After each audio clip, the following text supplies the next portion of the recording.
Hey everybody, David the AI Guide here. Welcome to another episode. Thanks so much for tuning in. We here at the AI Guide are focused on making AI human. What does that mean? Well, it means that we focus on the human impact of all these technologies. And today's video will focus on the human impact of a new AI-driven technology. So before we do that real quickly, click the links below. There's two links. The first link is my book on Amazon, The Beginner's Guide to AI, Short History of AI and Current Impact on 10 Different Industries. It's about a 2-hour read, very short book, but it covers a lot of ground, and I think you'll like it.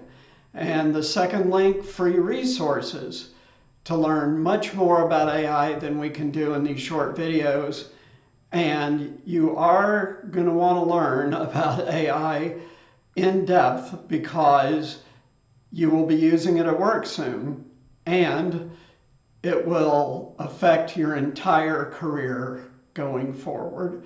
So check those links out and let's get into today's article. So I did a video and a short about Microsoft adding AI to Bing in partnership with OpenAI.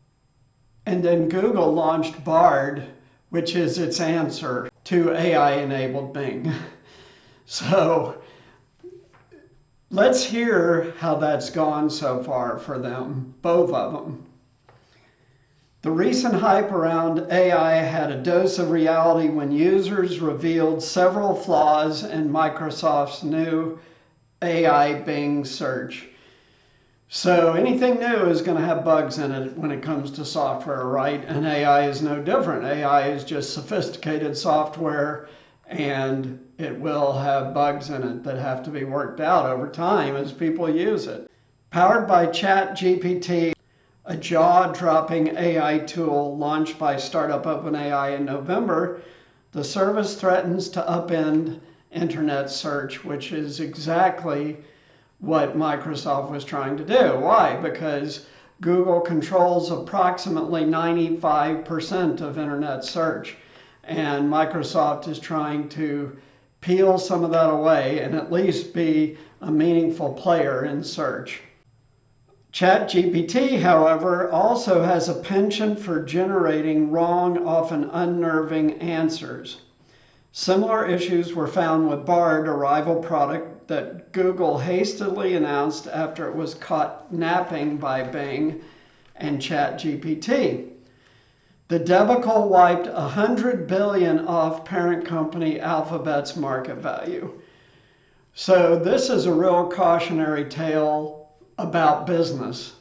And it doesn't hurt for us to talk about business because AI is a business, and we need to understand the context that all these AI companies are operating in. So AI companies, if they're not profitable, have to raise money to exist. If they are profitable, they still have to be run well with constant upgrades to their products and adequate support, at least adequate support. That's something most companies struggle with, by the way, is properly supporting their products, whether their product is software or a physical good or a service or whatever. Support is a big issue, and that's for a separate day.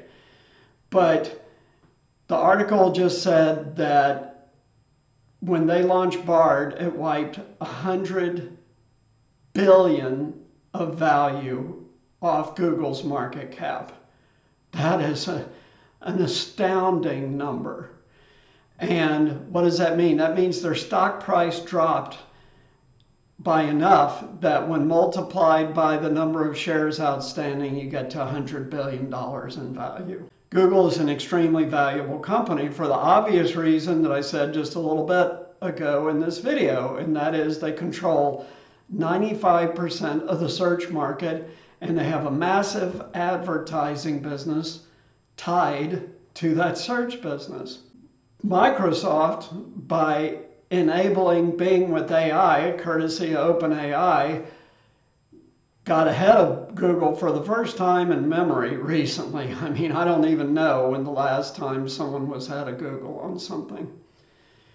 We talked on one of those prior videos about how both Microsoft and Google have their own AI groups, but these are huge corporations, and huge corporations tend to become conservative. This is a well-discussed fact in the business literature, and the reason why is because they're doing something that works and they don't want to do anything to mess that up. So that makes them conservative. So companies at a certain point, like Google and Microsoft, then start to go outside their own companies for a disruptive technology, either by acquiring it, buying the company, or basically licensing it, which is what Microsoft did with OpenAI. And by the way, licensing is a great revenue model. If you ever start a business and you come up with a great product, you can license it to other companies and you basically don't have to do anything. All you have to do is continue to debug the software, and the party that you license to is responsible for all the customer facing piece of it then, and the support and everything. It's almost pure revenue with no cost. That's not completely true, but compared to your own software, which already has a high margin, or a physical good, the margin is astronomically high on licensing. So let's keep going here. AI technology has some way to go, but generative AI, which uses deep learning and natural language processing models to produce new data, is still likely to have a big impact, not just on internet searches, but on many other industries. What are they suggesting here? They're suggesting this is a disruptive technology. ChatGPT, when tailored properly, would easily be able to replace a call center, right? And have ChatGPT answer questions, whether by phone, you could do that with a chatbot, or by text, or by support portal, or whatever. ChatGPT can do all these things.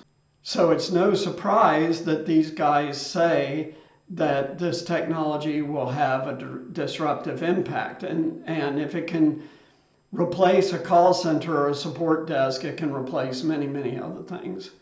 This is, again, why I started the AI Guide, to prepare you for an AI-driven future that is highly disruptive to the work world as we know it today. New jobs will be created. They always are in what they're calling this the fourth industrial revolution.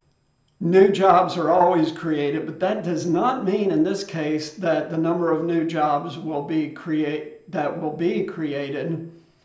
will exceed the number of jobs that are lost through automation. All prior revolutions that did happen, but this one may be different, so be prepared. Click those links, check that out. So to wrap this up, they talk about the effect of this technology, generative AI, on other businesses. Just as venture capital and private equity firms both seek to back the next disruptors in AI, so venture capital, VC, and private equity, PE, are funding these disruptive technologies, they themselves will face disruption. AI is already proving to be an invaluable tool for private market professionals, which is what VC and PE are. Their investments in private companies as opposed to public companies. AI is already proving to be an invaluable tool for private market professionals in identifying new opportunities, streamlining back office operations, automation, job elimination, and expediting deal making. At the same time, there are concerns that the adoption of AI will have unintended consequences as it creates redundancy, meaning it makes people redundant. That's what they're saying, and potentially magnifies systemic biases. So what does that mean? Magnifying systemic biases. So what I'm about to say is a documented fact. It is not a political statement. This channel deals in science, it deals in technology, it deals in fact. And the statement I am about to make has been twisted from its original purpose of a statement of fact to be used for political purposes. But that is not what we talk about here. We talk about facts. And so for sure, what they're suggesting is that there are concerns that AI will disproportionately impact different economic groups. And the thought is that AI will mostly disrupt lower wage earners who do tasks that can be automated by AI-driven robotics.